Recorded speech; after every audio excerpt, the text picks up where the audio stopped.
In this video, I'm going to share my full process of creating a tree-handled mug.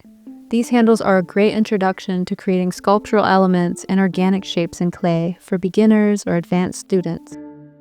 The forms themselves follow a natural pattern which allows for freedom in the creative process. I begin by throwing a mug on the wheel. Whether you hand build or create wheel-thrown pieces, I find the process of creating vessels to be very meditative and an art form that I continue to learn from every time I practice. Finding my center on the wheel of life and creating vessels to hold its many offerings. I'll be using sodium silicate to create some beautiful bark-like textures on the surface. With a wide paintbrush, I paint one coat along the surface. I use a heat gun to dry it until it's leather hard. I then expand the wall with a sponge to achieve the crackled texture. I trim the bottom and I'm able to lift the mug off the wheel right away. Once the mugs dry a little more, I bring them back to the wheel to trim a nice foot. Drinks stay warmer or cooler longer when there's less surface area to make contact. I encourage people to explore new ways to decorate a foot of a pot and make it unique to you. Whether it's a stamp, carving, or something completely new, the foot of the piece becomes your signature. I've been carving mandalas and geometry on my functional pottery for over a decade and find that it adds a wonderful accent. It also allows for me to bring a bit of intention and meditation to each piece. To create the tree handles, I begin with a ball of clay and pull the handles by hand. These handles are pulled thicker than I would for a regular handle, so that there's extra clay to form the tree. And let them set up until they're firm enough that they don't collapse when attaching.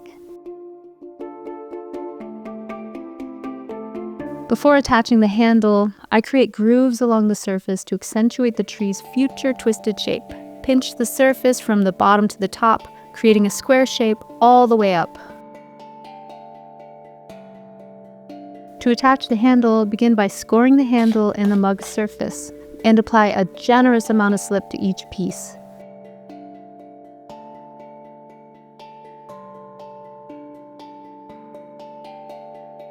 You'll create a stronger bond by creating friction and working the clay into the surface.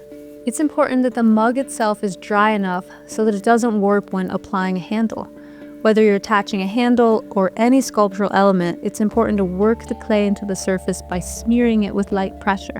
When pulling the tree handle, you can control the shape you want the trunk to have. I'm following the grooves I made and I'm gently accentuating them as I pull and twist the handle. By following the grooves, I'm gently encouraging the handle to twist.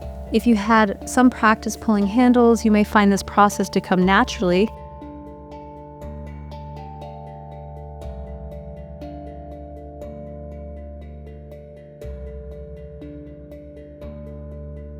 Once the handle is sufficiently pulled, it's time to connect it to the top. This handle, I'm able to cut it into two and create the main branches of the tree.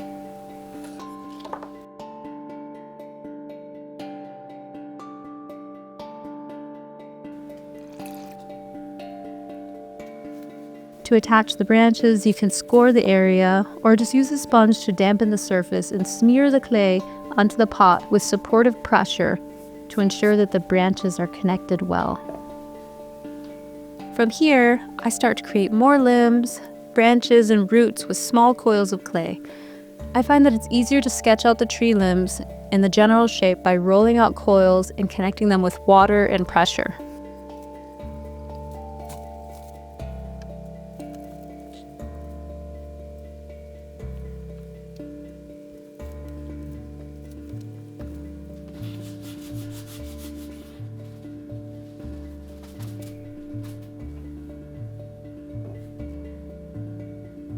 Once the overall tree is sketched out onto the mug, I go along the seams with a tool and slip to ensure that the clay is well connected.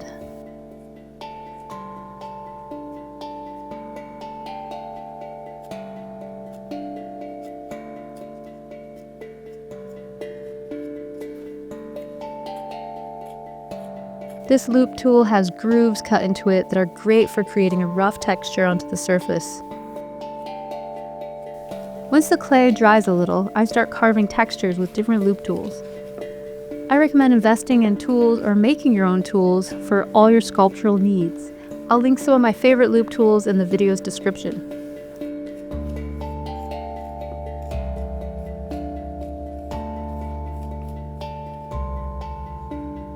With a smaller loop tool, often used for sgraffito, I like to trace the tree limbs to create more depth and definition.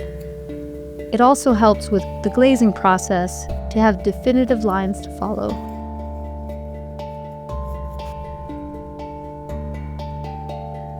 When creating a bark texture, I carve in one direction and then the other to create cross-hatching.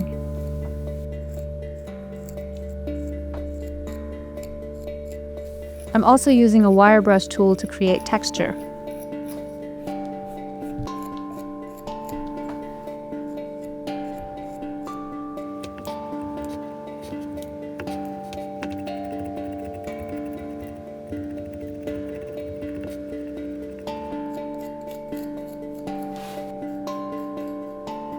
I find it to be very satisfying to create a whole series in one theme. I create variations and explore techniques that will eventually contribute to an overall improvement. Once the pieces have dried and have been bisque fired, I begin my glazing process the same each time, by painting iron oxide onto the bottoms of the pots and onto the tree handles in designs I want to accentuate. The iron oxide on the crackled surface really brings out the natural texture of the raw clay. After painting on the iron oxide, I then go back and wipe it off with a wet sponge. The sponge takes the iron oxide off the surface and leaves it in the indentations, cracks, and carvings.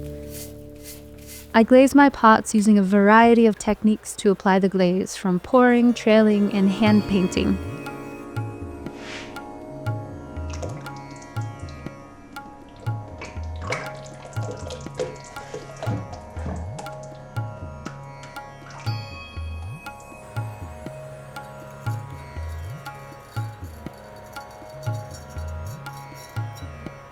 I am trailing a clear glaze onto the cracks,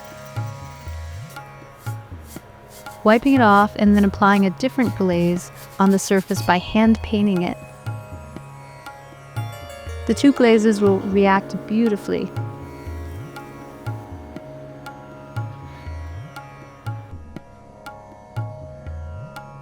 Now that the tree mugs have been glazed and fired, here are the results.